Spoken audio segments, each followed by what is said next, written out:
শ্রোতা বন্ধু, তার নাম হচ্ছে নাহিদ আমিন। তিনি বেশ কিছুদিন আগে পাঠিয়েছিলেন গল্পটা, কিন্তু যেটা বলতে ট্রাফিক জ্যাম না, মানে অনেক গল্প জমে গেছিল, তো সেই কারণে পড়া হয়নি। তো আজকে একটা সময় ফাঁক আছে, সেই ফাঁকে পড়ে দিচ্ছি। আমি পড়বো আজকে গল্পটি। তিনি গল্পের কোনো নাম দেননি, কিন্তু আমি নাম ছাড়াই গল্পটি পড়ে শোনাচ্ছি। আবারও বলছি, লিখে পাঠিয়েছেন নাহিদ আমিন। নাহিদ আমিনকে অনেক ধন্যবাদ গল্প লিখে পাঠাবার জন্য। তো আমি শুরু করছি গল্পটি। মানুষের এই পৃথিবীতে এমন অনেক ঘটনাই ঘটে যায় যার কোনো ব্যাখ্যা খুঁজে পাওয়া যায় না। আর আমি অত সহজে কোনো কিছু বিশ্বাসও করি না। আমি যুক্তিবাদী মানুষ। আমার সাথে যে ঘটনাগুলো ঘটে, আমি সেগুলোর ব্যাখ্যা দাঁড় করানোর চেষ্টা করি, কিন্তু বেশিরভাগ ক্ষেত্রেই সেটা পারি না। আমার যতদূর মনে পড়ে, আমার 4 বছর বয়স থেকেই এসব ঘটনার সূত্রপাত। তখন আমরা খাগড়াছড়িতে ছিলাম। আমি তখনও স্কুলে ভর্তি হইনি, সম্ভবত 1979 সাল। আমরা প্রতিদিন সন্ধ্যায় বাসার পাশে মাঠে খেলা করতাম। আম্মু আন্টিরা সেখানে হাঁটাহাঁটি করত। তখন আমি দেখতাম প্রায় মাঠে আমাদেরই মতো, কিন্তু আমাদের চাইতে আলাদা কিছু মানুষও হাঁটাহাঁটি করছে। এক কথায়, আমি একটা দেয়ালের সামনে যদি দাঁড়াই, যেমন দেয়ালে ছায়া পড়বে তেমন, কিন্তু ছায়াটা সাদা, টর্চ লাইটের আলোর মতো সাদা। অনেকগুলো সাদা আলোর মানুষ মাঠে খেলছে। আমি আম্মুকে জিজ্ঞেস করতাম, ওগুলো কি? আম্মু বলতো শেয়াল, কারণ পাশের জঙ্গলে অনেক শেয়াল ছিল। আম্মু ভাবতো আমি বোধহয় শেয়াল দেখে ভয় পাচ্ছি। এভাবে প্রতিদিনই আমি তাদের দেখতাম। আমার কাছে ব্যাপারটা স্বাভাবিকই ছিল। আমি তখন তেমন ভয়ও পেতাম না। কিন্তু কাহিনীতে কিছুটা পরিবর্তন আসে 1982 দিকে। তখন আব্বুর বদলি হয়ে গেছে চট্টগ্রামে, আর আমি তখন ক্লাস 3-তে পড়ি। বদলটা হলো এই যে, খাগড়াছড়িতে আমি ওদের মাঠে দেখতাম, আর চট্টগ্রাম যখন আসি তখন ওরা চলে যায় দেয়ালে, ছায়ার মতো। অবিকল একটা মানুষের ছায়া, কিন্তু টর্চ লাইটের আলোর মতো উজ্জ্বল। সন্ধ্যায় খেলার সময় দেখতাম দেয়াল দিয়ে হেঁটে যাচ্ছে অনেকগুলো আলোর মানুষ, কিন্তু ওদের পা কখনো মাটিতে লাগানো থাকতো না, শূন্যে ভাসমান থাকত। আমি ভয় পেতাম না। খেলার সাথীদের বলতাম, তারা মজা করতে ধরতে যেত, কিন্তু ধরতে পারত না। পরে জানতে পারি আসলে তারা কেউ দেখতেই পেত না, দুষ্টুমি করত। 1988 সালে আমরা ব্রাহ্মণবাড়িয়া চলে আসি। আমি তখন ক্লাস 8-এ পড়ি। সন্ধ্যায় বের হওয়া বন্ধ, তাই আর আলোর মানুষ দেখি না। তারপর 1990 সাল। আমি এসএসসি পরীক্ষার্থী। গ্রাম থেকে নানু ও মামারা এসেছে। পরীক্ষার আর মাত্র 15-16 দিন বাকি। নানু আমার সাথে ঘুমায়। প্রতিদিন আমি রাত 1:30 পর্যন্ত পড়ি। হঠাৎ এক রাতে, আনুমানিক রাত 3টা হবে, আমার ঘুম ভেঙে গেল। হঠাৎ দেখি আমার রুমে 3 জন লোক চাদর মুড়ি দিয়ে হাঁটছে। তাদের গা থেকে আলো ছড়াচ্ছে, কিন্তু মুখ দেখা যাচ্ছে না। আমি ভয়ে পাথর হয়ে গেলাম। প্রায় 30 মিনিট মতো জেগেছিলাম। তারপর নানুকে জড়িয়ে ধরলাম। নানু বলল, কি হয়েছে? আমি বললাম, ভয় পাই, আমি ভয় পাচ্ছি। পরদিন সকালে আমি নানুকে জিজ্ঞেস করলে নানু বললেন, সত্যি গত রাতে আমি ভয় পাই বলেছি। জিজ্ঞেস করার কারণ, আমি যুক্তি প্রমাণ ছাড়া কিছু বিশ্বাস করি না। পরে ঘটনাটা আমার এক স্যারের সাথে শেয়ার করলে তিনি বললেন এগুলো জিন। তারপর বললেন আয়াতুল কুরসি পড়ে রাতে ঘুমোতে। এরপর কেটে গেল আরো 2 বছর। 1990 সাল। আমি এইচএসসি পরীক্ষা দিয়ে ঢাকায় গেছি কোচিং করতে, হোস্টেলে থাকি। হঠাৎ একদিন স্বপ্নে দেখি আমার বড় খালা আমাকে মারছে, পেটে জোরে জোরে লাথি মারছে। আমার চোখ লাল হয়ে বেরিয়ে যাচ্ছে, আমি মরে যাচ্ছি। ঘুম ভেঙে গেল। আমি কোথায়? এরা কারা? আমি কে? কিছুই মনে করতে পারছি না। আমি নিঃশ্বাস নিতে পারছি না, পেটে ভীষণ ব্যথা। প্রায় 15-20 মিনিট। হঠাৎ আমার রুমমেট আমার গা ধরে ঝাঁকুনি মারে। তারপর আমার সব মনে পড়ে যায়। তাকিয়ে দেখি সকাল 11টা। তারপর দেখি আমার পেট লাল হয়ে আছে, যেন সত্যি কেউ প্রচন্ড জোরে লাথি মেরেছে আমার পেটে। ঘটনাটা আমার মাকে বলি, তারপর বাসায় চলে যাই। তারপর আম্মু আমাকে একটা তাবিজ দেন। হোস্টেলে হঠাৎ একদিন দেখি যে হাতে আমার তাবিজটা নেই, কোথাও খুঁজেও পাচ্ছি না। তারপর যখন বাসায় যাই, টানা 21 দিন ধরে আমার জ্বর, বমি আর ভয়াবহ সব দুঃস্বপ্ন। প্রতিটা স্বপ্নের বিষয়বস্তু কেউ আমাকে মারছে আর আমি মরে যাচ্ছি, আর ঠিক মৃত্যুর 1 সেকেন্ড আগেই আমার ঘুম ভেঙে যেত। শরীর ভীষণ ব্যথা করত। তারপর সকাল, বিকাল, দুপুর, রাত যখন তখন আমি এই স্বপ্ন দেখতাম, ঘুমোলেই আমি এই স্বপ্ন দেখতাম। এমনকি সোফায় বসে 5 মিনিটের জন্য চোখ বন্ধ করলেও এই স্বপ্ন চলে আসত। তারপর সুস্থ হই, হোস্টেলে যাই। একসময় তাবিজটা খুঁজে পাই বিছানার তোশকের নিচে, কিন্তু তোশকের নিচে কিভাবে গেল? যাই হোক, 1991 সাল। আমরা তখন সিলেটে ভার্সিটিতে ভর্তি হলাম। আমার বয়স 18। আমার জীবনে নেমে এলো ভয়াবহ বিপর্যয়। একটা রাত ঘুমোতে পারিনি।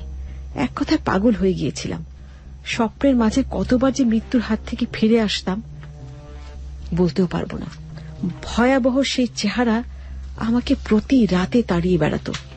5 মিনিটের জন্য ঘুমোতে পারতাম না। স্বপ্নে যে জায়গায় মারা হতো, ঘুম থেকে উঠে যাওয়ার পর সেই জায়গায় ব্যথা করত, দেখতাম লাল হয়ে আছে সেই জায়গাটা। আমার ভার্সিটিতে যাওয়া বন্ধ প্রায় 3 মাস। আমি কি বলি, কি করি কিছুই মনে থাকে না। এমনকি আমার নানা, নানু নাকি ওই সময় আমাদের বাসায় ছিলেন, কিন্তু আমি আজও তা মনে করতে পারি না। অনেকের সাথে কথা বলে জানতে পারি আমাকে নাকি তখন দেখতে অপ্রকৃত সুদের মতন দেখাতো। বিশেষ করে আমার চোখ। সাধারণ ও মানসিক সব রকম ডাক্তারই নাকি আমাকে তখন দেখানো হয়েছে। তারা শুধু ঘুমের ওষুধ দিত, আর যখন খুব সমস্যা হতো ইঞ্জেকশন দিয়ে আমাকে ঘুম পাড়িয়ে রাখা হতো। মনে আছে আমাকে দিনে 7টা ইঞ্জেকশন পর্যন্ত দেয়া হয়েছে। আমার এক পাশে ভাই আর এক পাশে আমার মা ঘুমতো। আমি মাকে ধরে রাখতাম আর ভাই আমাকে ধরে রাখত, কিন্তু স্বপ্নগুলো আমাকে ছাড়ত না। আমি প্রতি রাতে চিৎকার করতাম। দিনে যখন তখন মাথা ঘুরে পড়ে যেতাম, আবল তাবল বকতাম। এক হুজুর, যদি আমি হুজুরে বিশ্বাস করতাম না, আমাকে তেল পড়া মেখে ঘুমোতে বলল। অবিশ্বাস্য রকম ভাবে যেদিন তেল পড়া মাখতাম সেদিন রাত্রে কোনো স্বপ্ন দেখতাম না, আর যেদিন মাখতাম না সেদিনই আমি সেসব স্বপ্নে দেখতাম। আমাকে অসহায়ভাবেই সেই হুজুরের কথা বিশ্বাস করতে হলো, কিন্তু সেই হুজুর আমাকে স্পষ্ট করে কিছুই বললেন না। শুধু বললেন আমার উপর জিনের নজর আছে। আমি যদিও বিশ্বাস করিনি। আমাকে পানি পড়ার তাবিজ দিলেন। আমি ব্যবহার করিনি, ফেলে দিয়েছি নদীতে। আর আমার সেই হুজুর আমাকে একটা শরীর বন্ধকের তাবিজ দিলেন, যা পরে আমি ব্যবহার করে সুফল পেয়েছি। 1992 সাল। আমি তখন 2য় বর্ষে পড়ি। হঠাৎ একদিন দেখি গলায় সেই তাবিজটা নেই। আমি ভয় পেলাম। তাবিজ খুঁজে পেলাম পরে ঘরের এক কোনায়, কিন্তু আর গলায় দিলাম না, একটা বয়ামে ভরে রেখে দিলাম। একদিন আম্মু অসুস্থ হয়ে গেছে, আবুল তাবুল বকছে, এবং হঠাৎ আমাকে ডাক দিল। বলল যে তোর বড় তাবিজটা আছে না, ওই যে হুজুর দিয়েছে, যা ওইটা ফেলে দিয়ে। ওই তাবিজটা ভালো না, এক্ষুনি ফেলে দিয়ে। আমি ঘাবড়ে গেলাম। যদি এসব কথা পরে আম্মু অস্বীকার করেছিলেন, কিন্তু তাবিজটা ফেললাম না। তারপর আমি আবার স্বপ্নে দেখি প্রতি রাতে। তারপর 1911 সাল। একদিন রাতে বাথরুমের আয়নায় একজনকে দেখি। ভয়ঙ্কর এক চেহারা আমার দিকে তাকিয়ে হাসছে। তার চেহারা কি যে ভয়ঙ্কর সেটা আমি আর বললাম না। তারপর অনেক কেঁদেছি। আমার সাথেই কেন এমন হবে? আমি কি দোষ করেছি? এখন আমার কাছে এটা কোনো ব্যাপার না। একজনের সাথেই ঘটনা শেয়ার করেছিলাম। সে বলেছে রাতের বেলা রুমের মাঝখানে বসে তার বা তাদের সাথে যোগাযোগের চেষ্টা করতে, তারা কি চায় জানতে, কিন্তু না, করিনি। কি লাভ তাতে? কদিন আগের কথা, আমার ভাইয়ের পরীক্ষা। দেখলাম সে আকাশি রঙের শার্ট আর নীল জিন্স পরে ডান হাতে বোর্ড নিয়ে বাম হাতে দরজা খুলে বেরিয়ে গেল। একটু পরে দেখি সে আবার একইভাবে বেরিয়ে যাচ্ছে। আমি বললাম, কি রে, তুই ঢুকলি কখন? সে তো পুরো অবাক। সে বলল, আমি বের হলাম কখন? আমি বললাম, তাহলে 2 মিনিট আগে কে বেরিয়ে গেল? সে বলল, মানে? আমি বুঝতে পারলাম ঘটনা কি। আমি ওকে যেতে বললাম, কারণ এর আগেও এই ঘটনা 2-3 বার ঘটেছে। শুধু ভয় পাচ্ছিলাম ওর যাতে কিছু না হয়। আমি অনেক কিছুই বলে দিতে পারতাম যা অন্য কেউ পারত না, তারপর নিজেই অবাক হতাম। যেমন আমার এক বান্ধবীর বয়ফ্রেন্ড ভালোবাসা দিবসে কার সাথে কোথায় বেড়াতে গেছে, আমি সেটা পর্যন্ত বলে দিয়েছিলাম। অবশ্যই এখন আর সেগুলো কিছুই বলতে পারি না বা পারার চেষ্টাও করি না। যারা আমার এই লেখাটি শুনছেন, আমি তাদের জায়গায় হলে এটি বিশ্বাস করতাম না, কারণ আমি অবিশ্বাসীদের দলে। তবে আমি আমার বাস্তব অভিজ্ঞতা থেকে বলছি, যার সাথে এসব ঘটে একমাত্র সেই বোঝে। অনেক ধন্যবাদ নাহিদ আমিন আপনাকে। আর বন্ধুরা, আমরা ছোট্ট একটা বিরতি নেব, কিন্তু এখন আমরা চলে যাবো আজকের মূল, আমাদের কুয়াশার যে মূল গল্প, সেই গল্প শুনতে। আজকের গল্পটি লিখেছেন, আজকের মূল কাহিনীটি হচ্ছে সাকিব ফারজানার। অনেকদিন পরে তিনি আমাদের জন্য একটা কাহিনী পাঠিয়েছেন। মূল কাহিনী, মূল ভাবনা আর কি, কাহিনীটার মূল ভাবনা হচ্ছে সাকিব ফারজানা, এবং এটা নাট্যরূপ দিয়েছেন শাগুফতা আবেদ শাড়ি। তাহলে আমরা শুনি নাটকটি মানে আজকের কাহিনীটি, তারপরে ফিরে এসে কথা বলছি।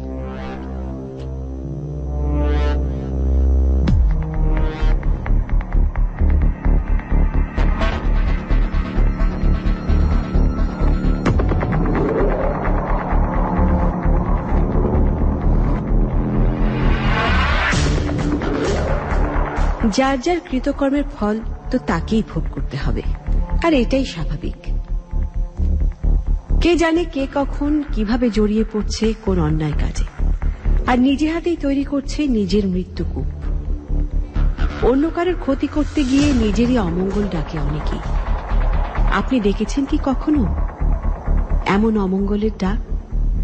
কখনো কি জড়িয়ে পড়েছেন কোনো অন্যায় কাজে? নিজের কর্মফল নিজেই ভোগ করার জন্য আপনি প্রস্তুত তো? আরে ওই দেখ দেখ দেখ, জাপ দিছে। ধর ধর, ওই আগা ওই যা যা, ধর। আরে জাপ দিছে। আরে কি? আরে ধর না। আরে জানি না, জাপ দিছে। এই আসেন। ধানমন্ডি লেকের ধারের রাস্তা দিয়ে হেঁটে বাড়ি ফিরছেন ফজর আলী। ফিরছে সেই মেডিকেল কলেজ হাসপাতাল থেকে। নাইট ডিউটি ছিল তার।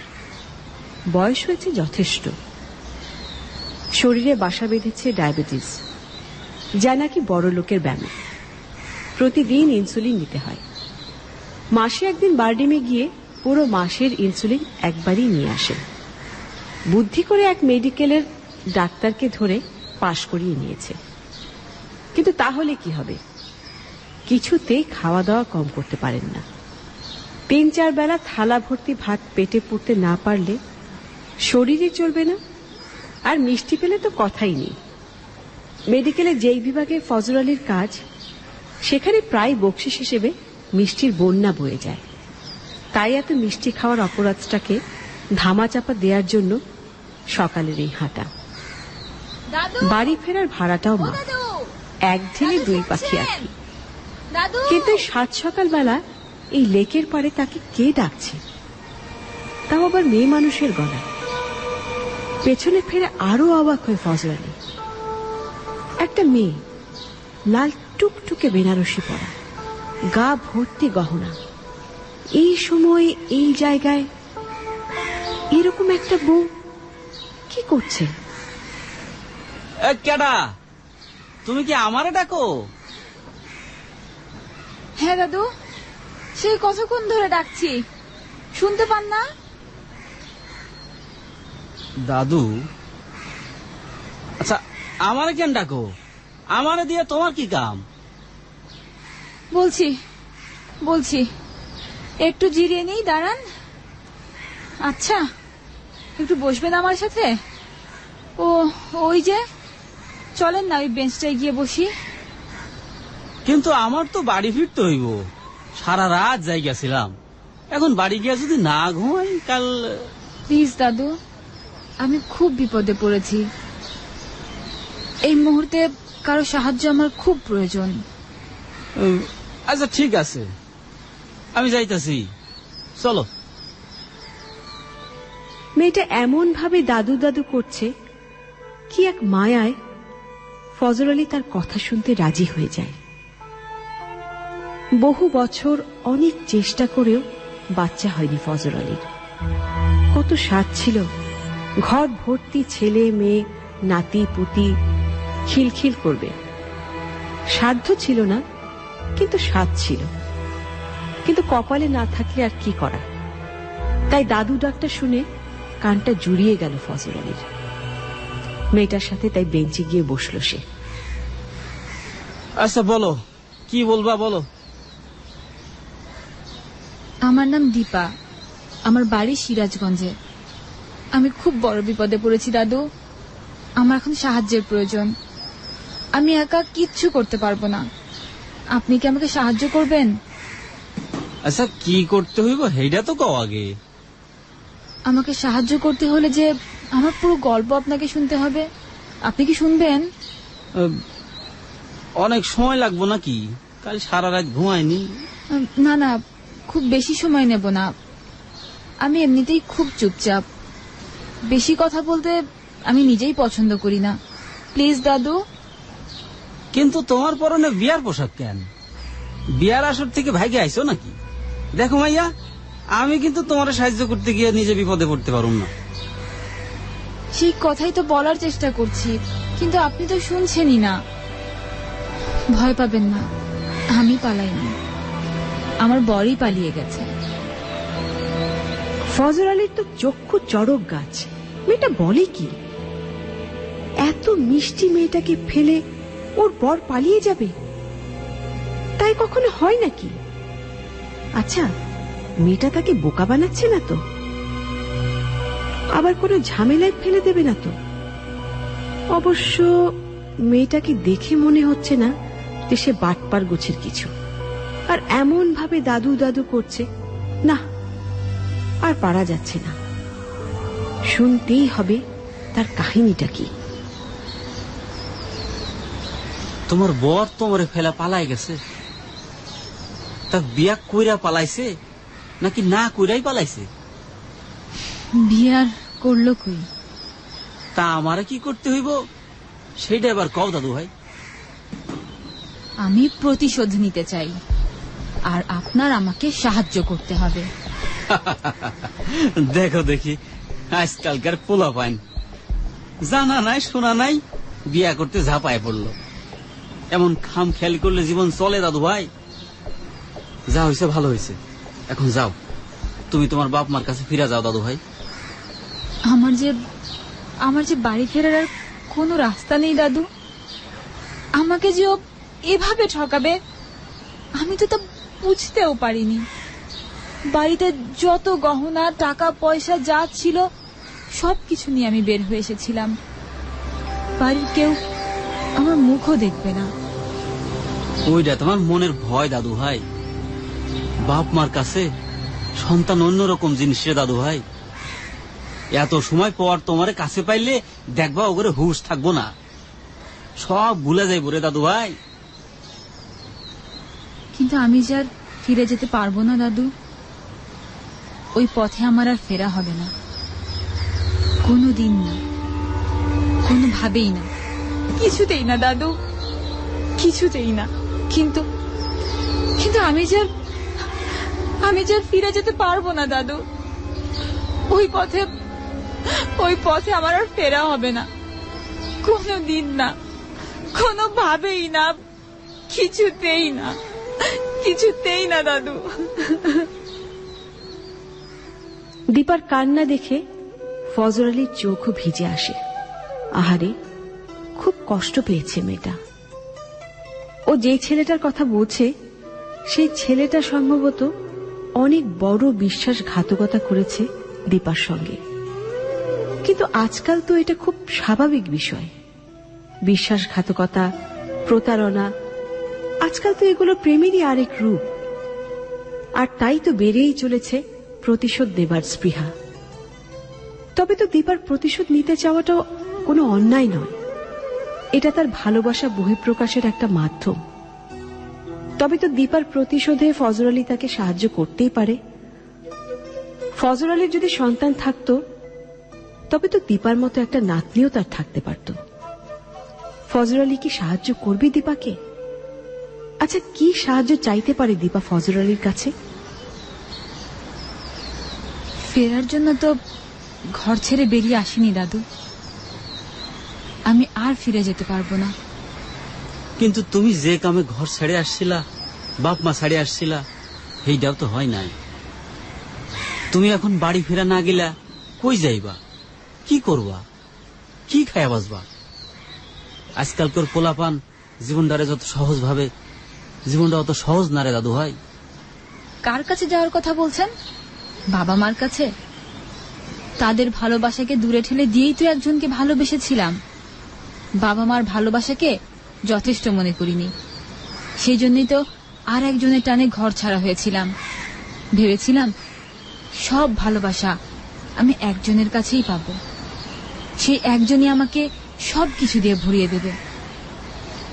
কিন্তু কিন্তু কিন্তু এত বড় ভুল আমি কেন করলাম, কিভাবে করলাম? আমি এখন কার কাছে যাব? বাবা মাকে তো আমি আর ভালোবাসি না। ভালোবাসলে কি আরে অমানুষটার জন্য তাদেরকে অস্বীকার করে চলে আসতে পারতাম?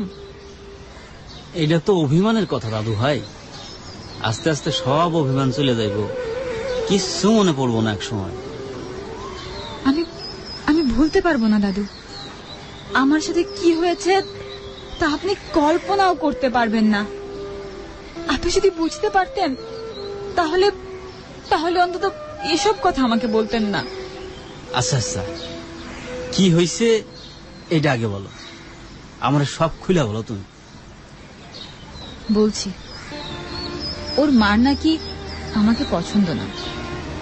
আমার বাবার কোটি কোটি টাকা নেই, আমি দেখতে ভালো না, আমার গায়ের রং দুধে আলতা না, তাই নাকি ওদের বাড়ির কারোরই আমাকে পছন্দ না। তোমারই পছন্দ না? এইটা কিরাম কথা কইছে সে? কি সুন্দর ফুটফুটে মাইয়া তুমি। তোমার বাবাই ঠিক কইছিল, হ্যাঁ আসলে 2 নম্বর লোক, তোমার থেকে ছাড়া পাওয়ানোর লেগা হ্যাঁ এসব কথা কইছে। তারপরও তুমি তার সাথে সম্পর্ক রাখলা? হ্যাঁ, আমি কোনোদিন ভাবিনি যে ও ছাড়া অন্য কারোর সাথে আমাকে জীবন কাটানো লাগবে। ওর সাথেও আমি কাউকে কল্পনা করতে পারতাম না। আর রিপনও আমাকে খুব ভালোবাসতো। আমরা ঠিক করেছিলাম আমরা পালিয়ে বিয়ে করব, কিন্তু আমি আবার বাসায় ধরা পড়ে যাই। ওদের ফ্যামিলির কথাবার্তা শুনে আমার বাবার মাথা গরম হয়ে যায়। বাবা একদিন ওদের বাড়িতে গিয়ে ওদের সবাইকে খুব অপমান করে আসে। বাড়ি ফিরে সেদিনই আমার বিয়ে ঠিক করে ফেলে। আমরা দুজন ঠিক করি আমরা আমার বিয়ের দিনই পালিয়ে গিয়ে বিয়ে করব। ও, তার মানে তুমি তোমার বিয়ার আসর থেকে পালায় আসছো, সেই জন্যই তোমার পরনে এই সাজ পোশাক। এতটুকুতেই অবাক হচ্ছেন দাদু? অবাক হওয়ার তো এখনো অনেক বাকি। আচ্ছা, দীপা এভাবে কথা বলছে কেন? কি ঘটেছিল ওর সাথে? ওর গল্পটা আর সব সাধারণ গল্পের মতো তো মনে হচ্ছে না। সেই একই প্রেমের ঘ্যান ঘ্যানানি, 2টি ছেলে মেয়ের অবুঝ মনের গল্প, যার শেষ সবারই জানা। হয়তোবা এমনও হতে পারত দুজন নিজেরাই তাদের সুতীব্র টানে একসাথে ঘর বেঁধে পরস্পর পরস্পরের একমাত্র সহায় হয়ে জীবন যাপনের সিদ্ধান্ত নেবে, যা এই গল্পে হয়নি বলেই ধারণা করা যাচ্ছে। অথবা একজন শিকার হবে অন্যজনের প্রতারণার বা বিশ্বাসঘাতকতার। কিন্তু তাতে করে কি এমন প্রতিশোধের উপায় খুঁজে বের করছে দীপা, যার জন্য তার একটা অচেনা অজানা মানুষের সাহায্য প্রয়োজন হয়ে পড়েছে? ফজর আলীর সাথে দীপার কি কোনো যোগসূত্র আছে? সে তো অন্য কারো সহযোগিতাও নিতে পারত, অথবা এই অবুঝ প্রেমের সামান্য ব্যর্থতার জন্য সে নিজেই রিপনকে শাস্তি দিতে পারত। কিন্তু কি প্রতিশোধ নিতে চায় দীপা? ফজর আলী বা তার জন্য কি করতে পারবে? ফজর আলী আর দীপা দুজনেই কিছুক্ষণ চুপ করে বসে থাকে, মাথা নিচু করে কি কি সব যেন ভাবতে থাকে। কিন্তু তার চোখ নিশ্চুপ থাকে না, তার চোখ দিয়ে অঝরে পানি ঝরতে থাকে। ফজর আলী মাঝে মাঝেই দীপার মুখের দিকে তাকাচ্ছে, আবার পরক্ষণেই চোখ সরিয়ে নিচ্ছে। দীপার ডুকরে ডুকরে কেঁদে ওঠা মুখটা ফজর আলী আর সহ্য করতে পারছে না।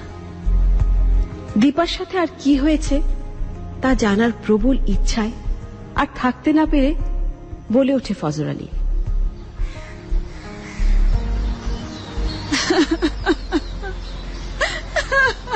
আরে আরে কাঁদে না রে দাদু ভাই, কাঁদে না, থামো দেখি। This track was downloaded from FusionBD.com. আরে আরে কাঁদলে কি আর সব উঠে আইবো? আরে দেখি তাও থামে না। আচ্ছা আচ্ছা, তোমার গল্পটাকে শেষ করবা তো নাকি?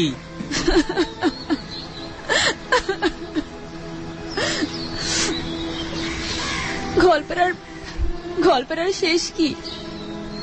পরশু রাতে আমার বিয়ে হবার কথা ছিল। সবাই যখন বিয়ের কাজে ব্যস্ত, আমি তখন চুপ করে বাড়ির পেছনে দরজা দিয়ে বেরিয়ে আসি। খানিক দূরেই রিপন আমার জন্য অপেক্ষা করছিল। আসার আগে যত টাকা পেরেছি নিয়ে এসেছিলাম, আর সব গয়না তো আমার পরনেই ছিল। রিপন বলেছিল ওর কাছে কোনো টাকা পয়সা নেই, একটা নতুন সংসার, তার কত খরচ। তাই আমিও ওর উপরে চাপ ফেলতে চাইনি। খানিক দূরে এসে যখন দেখলাম রিপন দাঁড়িয়ে রয়েছে, মনে হচ্ছিল সেই মুহূর্তে আমি পৃথিবীর সব থেকে সুখী মানুষ। আমি আনন্দে ওকে জড়িয়ে ধরলাম। তারপর আমাকে ঢাকাতে নিয়ে আসে। তারপর এই দাদু ভাই, থামো দেখি, থামো। আরে কাঁদে না। আরে কি হয়েছিল তারপর? ও আমাকে ঠকিয়েছে দাদু, ও আমাকে ঠকিয়েছে। ও আমাকে বিয়ে করেনি। দেখো দেখি, হারামজাদা সাহস কোথায়? বিয়ে করবি না তো মায়েরারে ভাগায় আনার কি দরকার ছিল? তোমারে ভাগায় আনলো কেন? বিয়ে করবো না তো ভাগায় আনলো কেন? কিছু কইছি তোমারে? কিন্তু ও প্রতিশোধ নিতে চেয়েছিল। আমার বাবা ওকে, ওর পরিবারকে অপমান করেছিল। সেই অপমানের প্রতিশোধ নেওয়ার জন্য আমাকে আর আমার বাবা মাকে অপমান করার জন্য ও এমন করেছিল। আরো তাতে সার্থক। আসলে তো ও কোনোদিন আর পরিবারের কারো কাছে আমার কথা বলেইনি। আমাকে মিথ্যা বলেছিল। ও আমাদেরকে শেষ করে দিয়েছে, পুরোপুরি শেষ করে দিয়েছে। আমাকে এক ধাক্কায় রাস্তায় নামিয়ে দিয়েছে। ধুলোর সাথে মিশে গেছি আমরা। এইরকম যে হইব এইটা তোমার আগেই বোঝা উচিত ছিল দাদু ভাই। এত কিছু জেনেও তুমি তার লগে সংসার করবা, এরকম একটা সিদ্ধান্ত নিলা কি করে তুমি? এত বেকুব হইলে কি আর চলে? তা যাই হোক, ঢাকায় নিয়ে আসা হ্যাঁ তোমার লগে কি করছিল তোমার লগে? তুমি সবকিছু টের পাইলা কখন? কিভাবে টের পাইলা? কথা কও। এই দাদু ভাই, তুমি এমন করতেছো কেন? কথা কও দাদু ভাই।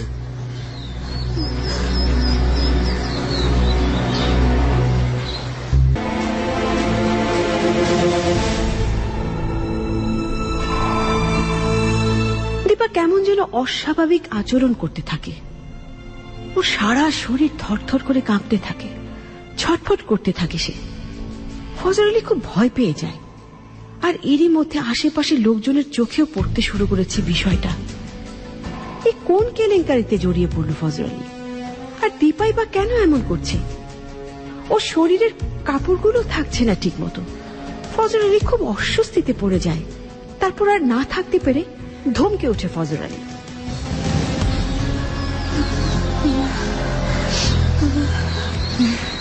এই মাইয়া, তুমি এমন করতেছো কেন? তুমি তো দেখি আমার বিপদে ফেলাই দিবা। তুমি ঠিক করে কইবা, তুমি কি চাও? নইলে কিন্তু আমি চলে যাবো কয়ে দিলাম। না, আপনি যাবেন না। আপনি আমাকে সাহায্য না করে আপনি যাবেন না, যেতে পারবেন না, যাবেন না।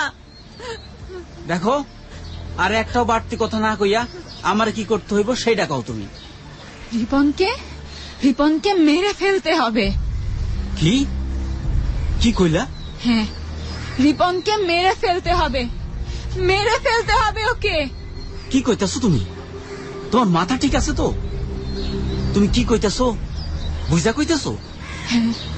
হ্যাঁ, আমি বুঝেই বলছি। আপনি আপনি ওকে মেরে ফেলুন, খুন করে ফেলুন ওকে। সেকা খাইছো তুমি আর খুন করে জেলে যাবো আমি? আমার কি পাগলা কুত্তায় কামড়াইছে নাকি? এই সামান্য কারণে আমি একটা মানুষের জীবন নিয়ে আনিমু? সামান্য কারণ নয়, সামান্য কারণ নয় দাদু। আমি আপনাকে যেটুকু বলেছি এর বেশি আর কিচ্ছু বলতে পারবো না। কিন্তু কিন্তু আপনাকে এই কাজটা করতেই হবে, করতেই হবে আপনাকে। আমি পারুম না। আরে এটা কোনো কথা হইল নাকি? আমার তোমার কোনো কথা শোনাই উচিত হয় নাই। কেন যে মায়াই পড়ে এতক্ষণ তোমার পেশাল শুনলাম। দূর, আমার সকালের ঘুমটাই মাটি হয়ে গেল। এই মায়া, যাও দেখি, যাও তুমি তোমার রাস্তা মাপো, যাও। কারোর চোখে পড়ার আগেই ফজর আলী দীপাকে এক প্রকার ধাক্কা মেরে ওখান থেকে চলে যায়। দীপা অনেক হাতে পায়ে ধরে ফজর আলীর, কিন্তু ফজর আলী কোনো কথাই শুনতে চায় না। তারপর দীপা ওখানেই পড়ে থেকে হাউ মাউ করে কাঁদতে থাকে। পালাতে হবে ফজর আলীকে, এখান থেকে তাকে পালাতেই হবে। দীপা কোন কথা চেপে যায় ফজর আলীর কাছ থেকে? কেন বলতে পারবে না সে সব কথা? কি কথা লুকিয়ে আছে দীপার আর্ত চিৎকারে? না, জানতে চায় না। ফজর আলী আর কিছুই জানতে চায় না। ফজর আলী ওখান থেকে পালিয়ে বাঁচতে চায়, কিন্তু কেন? শুধুই কি মানুষ হত্যার ভয়ে, নাকি এর পেছনেও লুকিয়ে আছে গভীর কোনো রহস্য?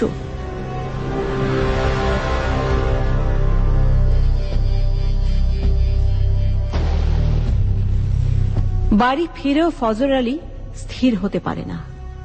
সারাক্ষণ মনের মধ্যে দীপার কান্নার আওয়াজ ভেসে বেড়াচ্ছে। অদ্ভুত এক অনুশোচনায় বিক্ষিপ্ত হয়ে আছে তার মন। না ঘুমাতে পারল, না খেতে পারল। কেউ কথা বলতে আসলে তার সাথে দুর্ব্যবহার করছে। সকাল পেরিয়ে দুপুর গড়িয়ে বিকেল হল, তবু কিছুতেই স্থির হতে পারছে না সে। ফজর আলীর মনে এই অনুশোচনা কিসের? এই অনুশোচনার সাথে ফজর আলীর আদৌ কি কোনো সম্পর্ক আছে? তিক্ত বিক্ষিপ্ত মন নিয়ে বিকেলে ডিউটিতে গেল ফজর আলী। কয়েকটা বডি পড়ে আছে, ডাক্তার আসলে কাজ শুরু হবে। এই মন নিয়ে কি কাজ হয়? ফজর আলীর মনে হচ্ছে ছুটে বেরিয়ে যেতে, কিন্তু কোথায় যাবে সে? কোথায় গেলে মুক্তি পাবে এই অনুশোচনা থেকে? এই জীবনে মুক্তি হবে কি তার? ইলিয়াস, আজ কটা বডি আছে রে? বেশি না, সাইডটা। তা তো কমই আছে। ওই কখন আইছে রে? আর কেসটা কি? আইসে তো হেই ভোরবেলা, আপনি যাওয়ানের খানিক বাদী। 2টা মার্ডার, একটা পানিতে ডুবে মরছে, আর একটা সুইসাইড। সুইসাইড? সুইসাইড না রে বেটা, এতদিনে কথাও ঠিক করে কইতে শিখলি না।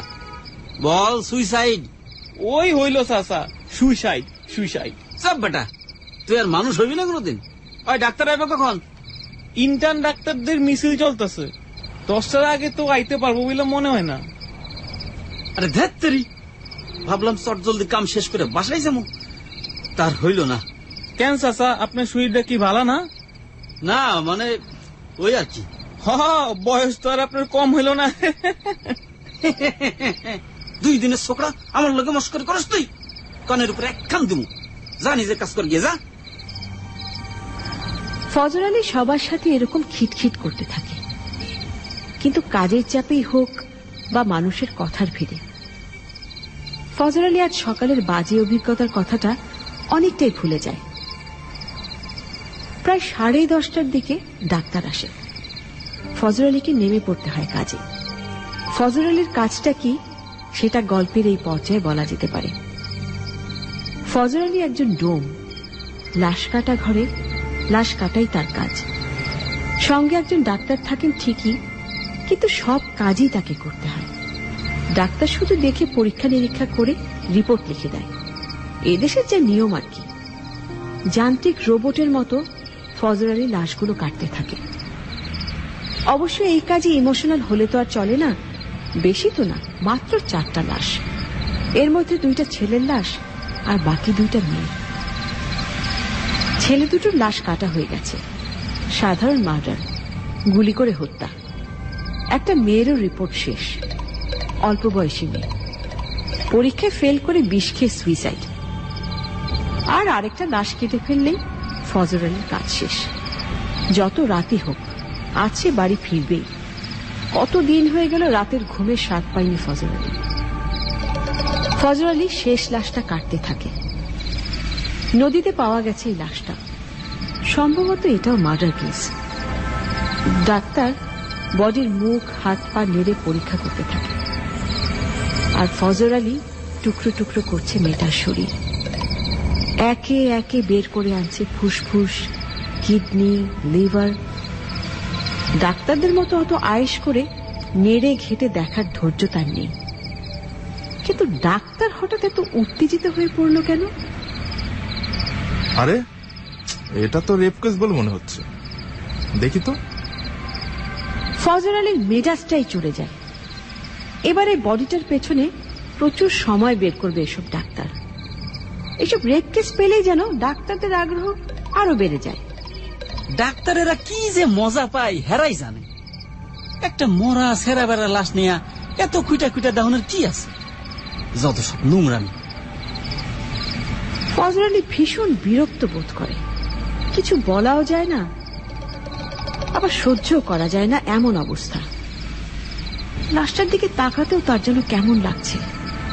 এই প্রথম জীবনে, প্রথম এই লাশ কাটা ঘরে তার গা গুলোচ্ছে। কখন যে বের হতে পারবে সে এখান থেকে।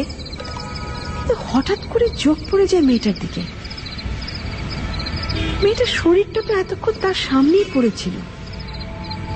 চোখ পড়ল মেয়েটার মুখে, আটকে ওঠে ফজর আলী। এ কি? এ তো দীপা, সকালে সেই মেয়েটা। থরথর করে কাঁপতে থাকে ফজর আলী। এটা কিভাবে সম্ভব? সকালের কৌতূহলগুলো আবার ফজর আলীকে ঘিরে ধরতে থাকে। কি এমন হয়েছিল ওর যে ওকে মেরে ফেলা হলো? কে মারলো ওকে? রিপন ও সেই প্রতারক প্রেমিক? নিস্তব্ধ নিথর দাঁড়িয়ে থাকে ফজর আলী। ডাক্তার রিপোর্ট তৈরি করতে থাকে। ফজর আলী আর পারছিল না দাঁড়িয়ে থাকতে, ছুটে বেরিয়ে যায় লাশ কাটা ঘর থেকে। তারপর জোরে জোরে নিঃশ্বাস পড়তে থাকে তার। কি গো ফজল চাচা, এত হাঁপাইতেছেন কেন? শরীর কি বেশি খারাপ লাগতেছে? ওই লাশটা কখন আছে এখানে? কোন লাশটা? নদীতে পাওয়া গেছে ওই লাশটা। ও ওইটা তো এসে ভোর বেলায় আপনি যাওয়ানোর পরপরই। কেন, কি হয়েছে? এ কিভাবে সম্ভব? এটা কেমনে সম্ভব? কেমনে? কেন চাচা, কি হয়েছে? কিছু না। আচ্ছা, পুলিশ আইছিল? হ্যাঁ আইছিল তো, পুলিশই তো বডি দিয়া গেল। কোথায় পাওয়া গেছে লাশটা? ওরা কিছু বলছে? যমুনা নদীতে ঝাঁপাইয়া পড়ছিল নাকি? নিজে ঝাঁপ দিছে নাকি কেউ ওর ফেলাই দিছে? এইসব যাই না, আপনি কি করবেন? এত ফ্যাস ফ্যাস করতেছস কেন? যা কইতাছি ঠিকঠাক উত্তর দে। ওই আশেপাশের মানুষ নাকি দেখছে, হ্যাঁ নিজেই নাকি ঝাঁপ দিছে। এটা কি করে হয়? কিছুই তো মিলাতে পারতেছি না। তাইলে আমার লোকে কথা কইল কে? কি আমার লোকে কথা কইল? কি হয়েছে চাচা মিয়া, আপনি এমন করতেছেন কেন? আরে ওই তো ডাক্তার সাহেব আয়া পড়ছে। স্যার, রিপোর্ট হইয়া গেছে? হ্যাঁ, 2টা মার্ডার, একটা সুইসাইড আর একটা রেপ কেস। স্যার, রেপ কেসটা? হ্যাঁ, ওটা মেবি গণধর্ষণ। আমার কাজ তো আমি করে দিয়েছি, বাকিটা এখন পুলিশ দেখবে। দীপা গণধর্ষণের শিকার হয়, কিন্তু এসব কিছুই তো দীপা ফজর আলীকে বলেনি। তবে কি দীপা যেই কথাটা ফজর আলীর কাছ থেকে গোপন করেছিল সেটাই কি এটা? আর দীপার সাথে যখন তার দেখা হয় তখন তো সে মৃত। তবে কার সাথে কথা হয়েছিল ফজর আলী? নাকি সে ভুল দেখছে? সারাদিন দীপার কথা ভাবতে ভাবতে লাশটাকে দেখুন তার চিনতে ভুল হয়েছে, হয়তো তাই হবে, কিন্তু তার এই ভুলটা ভাঙাতে হবে। তাকে এক্ষুনি ফিরে যেতে হবে সেই লাশ কাটা ঘরে। ফজর আলী ছুটে যায় লাশ কাটা ঘরে। ঘরের 4টা টেবিলে 4টা লাশ রাখা। সব শেষ লাশটার দিকে ধীর পায়ে এগিয়ে যায় ফজর আলী। সাদা কাপড়ে ঢাকা রয়েছে লাশটা। ফজর আলী এগোতে থাকে আর মনে প্রাণে খোদাকে ডাকতে থাকে। তার ধারণা যেন ভুল হয়, এই লাশটা যেন দীপার লাশ না হয়। কিন্তু ফজর আলীর মাথা ঘুরছে কেন? চোখের সামনে সবকিছু এরকম ঝাপসা হয়ে যাচ্ছে কেন? অস্পষ্ট অস্পষ্ট কিসব যেন ঘুরে বেড়াচ্ছে চোখের সামনে দিয়ে। এসব কি হচ্ছে? এরা কারা? ফজর আলীর পুরো দুনিয়াটা বন বন করে ঘুরতে থাকে। তারপর পা অবশ হয়ে আসে। সে ক্রমাগত ঢলে পড়তে থাকে। তারপর লাশ কাটা ঘরের পাশেই পড়ে যায় ফজর আলীর নিথর দেহ। আর তার চোখের সামনেই যেন ঘটে যেতে থাকে মর্মান্তিক এক দৃশ্য। এটা কার বাসা রিপন? এটা এটা আমার এক বন্ধুর বাসা। সে বাড়িতে নেই? না, বাড়িতে নেই। আমাদের বিয়ে কখন পড়ানো হবে? এই তো আমার বন্ধু কাজী রাখতে গেছে। কাজী আসলেই আমরা বিয়ে করে নেব। এই বাড়িতে আর কে কে থাকে? আমার 4 বন্ধু থাকে। ওরা সবাই মিলে আমাদের বিয়ের আয়োজন করতে গেছে। এখনই চলে আসবে। আমরা বিয়ের পরে কোথায় থাকবো? আপাতত এখানেই থাকবো। এখানে থাকবো এতগুলো ছেলের সাথে? তাছাড়া যে আর কোনো উপায় নেই জান। এখন থেকে, এই মুহূর্ত থেকে নিজেকে প্রস্তুত করো।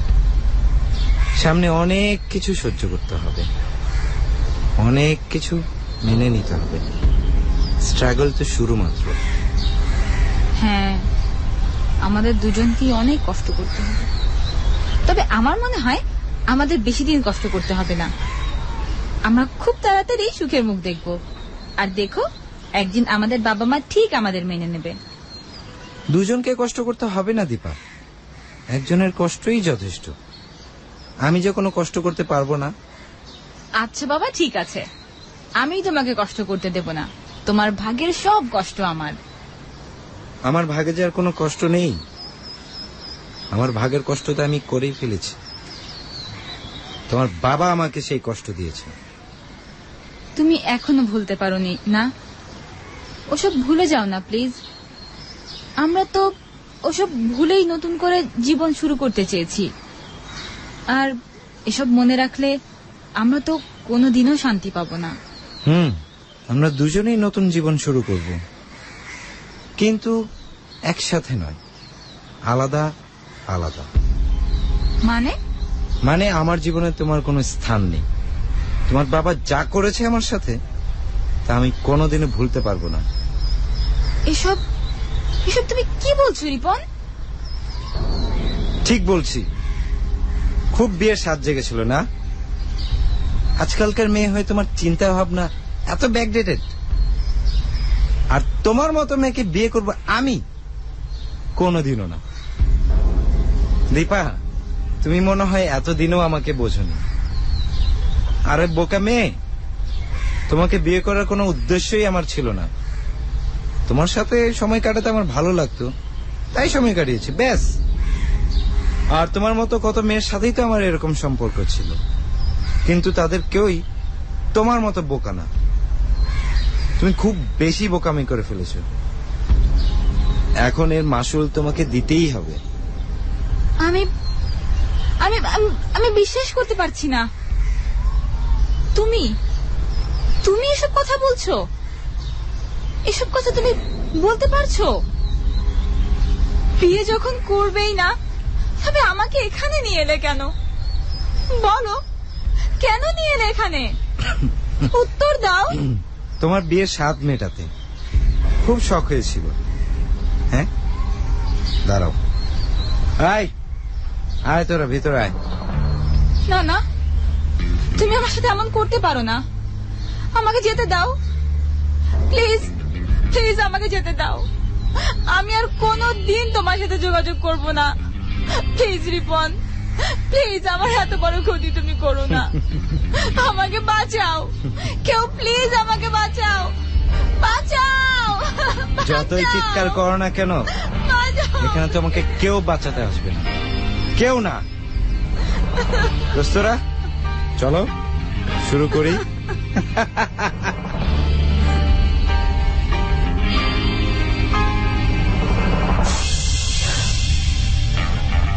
রিপন আর তার বন্ধুরা মিলে ঝাঁপিয়ে পড়ে দীপার উপর।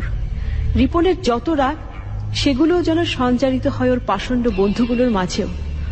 অমানবিক নির্যাতন চলতে থাকে ঘন্টার পর ঘন্টা। নির্মমতার সীমা সংজ্ঞা হারিয়ে চলতে থাকে 5-5টি দানবের উল্লাস। নরপশুগুলো শুধু দীপার সম্ভ্রম নষ্ট করেই ক্ষান্ত হয়নি, তার সারা শরীরের বিভিন্ন জায়গায় সিগারেটের আগুন দিয়ে পুড়িয়ে দিয়েছে। দীপা সজ্ঞানে থাকা পর্যন্ত চিৎকার করতে থাকে। যদি কারোর কানে যায়, যদি কেউ বাঁচাতে আসে তাকে, কেউ যদি একবার তার চিৎকার কান্না শুনতে পায়, না, কিন্তু কেউ শুনতে পায়নি।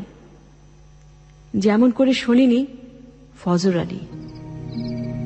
ফজর আলীও পালিয়ে বাঁচতে চেয়েছিল, কিন্তু ফজর আলীর অচেতন মস্তিষ্কের মধ্যে দীপার চিৎকারের তীব্রতা কমে গিয়ে বাড়তে থাকে আরেকটি চিৎকার, অন্য একটি কণ্ঠস্বর, যে কণ্ঠস্বর এত বছরে ভুলে গিয়েছিল ফজর আলী। সেই একই চিৎকার, একই আর্তনাদ, মাসুরার চিৎকার। তুমি আমারে কোথায় নিয়ে আইলা ফজর? তুমি আমারে বেচ্চা দিলা? আমি এখানে থাকুম না, আমার এইখান থেকে নিয়ে যাও। আমি তোমার লগে থাকুম ফজর, তোমার লগে যামু। আমারে নিয়ে যাও ফজর, আমারে নিয়ে যাও। আমারে কেন তুমি এভাবে ঠকাইলা? আমাকে তুমি বাঁচাও ফজর, আমারে তুমি বাঁচাও। আমারে কেউ বাঁচান গো ভাই, আমারে কেউ বাঁচান, আমারে কেউ বাঁচান গো ভাই, আমারে কেউ বাঁচান, আমারে কেউ বাঁচান।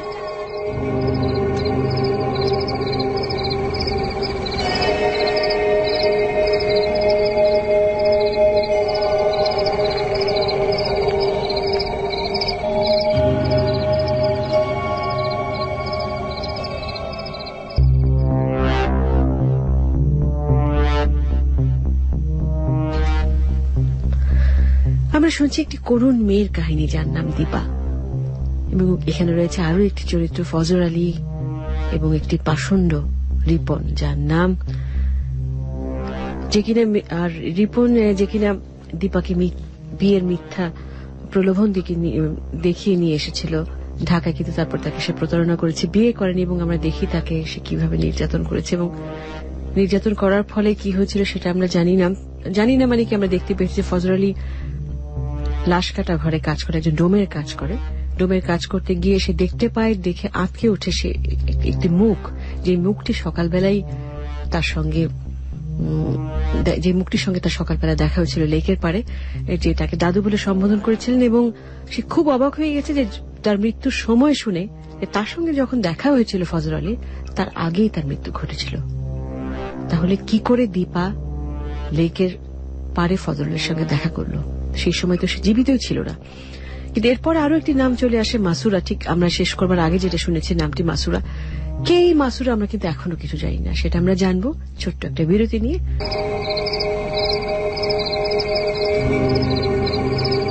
ফজর আলীর যৌবনে সে তার গ্রামের মাসুরাকে প্রেমের ফাঁদে ফেলে শহরে এসে বিক্রি করে দেয়। এরকম সে অনেক মেয়ের সাথেই করেছে। জীবনের শুরুতে তার পেশাই ছিল তাই। তবে মাসুরা ফজরকে সত্যিই ভালোবেসেছিল। সে ছিল অন্যদের থেকে আলাদা। অর্থের লোভে অন্য সবাই এই পেশাকে মেনে নেয়, কিন্তু মাসুরা ফজরকে ছাড়তে চায়নি। না খেয়ে হলেও সে ফজরের সাথে থাকতে চেয়েছিল। ফজর সেটা বুঝতেও পেরেছিল, কিন্তু অর্থের লোভ সে অনুভূতির কাছে নতি স্বীকার করেনি। মাসুরাও মেনে নিতে পারেনি এই জীবন। বেশ কিছুদিন ওই নোংরা পেশার সাথে মানিয়ে নিয়ে একটু ফাঁক পেতেই ঝাঁপ দেয় নদীতে। দীপাও ঝাঁপ দিয়েছিল নদীতে। অচেতন দীপাকে ওই পাষণ্ডগুলো দূরে রাস্তার পাশে ফেলে দিয়ে আসে। তারপর জ্ঞান ফিরলে দীপা ঝাঁপ দেয় নদীতে। নদী থেকে ভেসে আসে দীপার চিৎকার, ভেসে আসে মাসুরার চিৎকার। আমার এইখান থেকে নিয়ে যাও ফজর, ফজর, আমি এইখানে থাকুন না। ফজর, ফজর, আমারে এইখান থেকে নিয়ে যাও, আমারে নিয়ে যাও, আমারে নিয়ে যাও, আমি এইখানে থাকুন না। ফজর, ফজর, ফজর।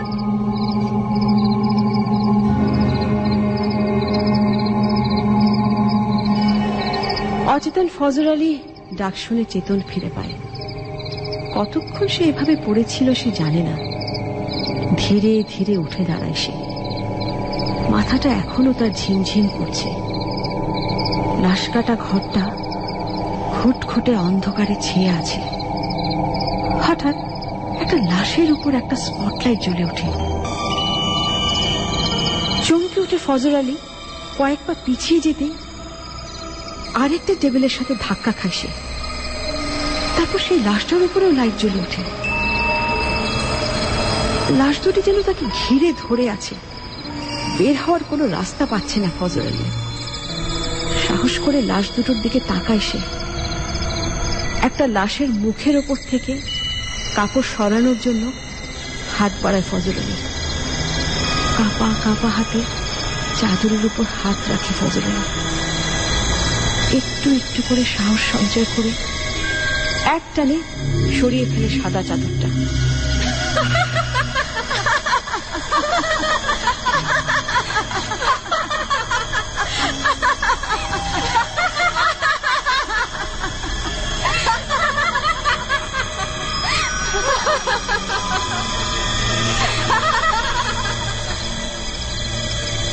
ফজর আলী দেখে দীপার ক্ষত বিক্ষত মুখ, প্রায় বের হয়ে আসা বড় বড় চোখগুলো যেন তাকেই দেখছে। ছিন্ন ভিন্ন ঠোঁট দুটিতে নিষ্ঠুর এক অমানবিক হাসি। দাদু, আমাকে সাহায্য করবেন না? আমার খুনিকে শাস্তি দেবেন না? কি দাদু, আমাকে সাহায্য করবেন না? আমার খুনিকে শাস্তি দেবেন না? দাদু, দাদু, দাদু, ও দাদু, আসবেন না আমাকে সাহায্য করতে? দাদু, দাদু। তারপর পাশের টেবিলের লাশটার উপর থেকেও চাদরটা সরে যায়। ফজর আলী দেখতে পায় মাসুরার মুখ। এবার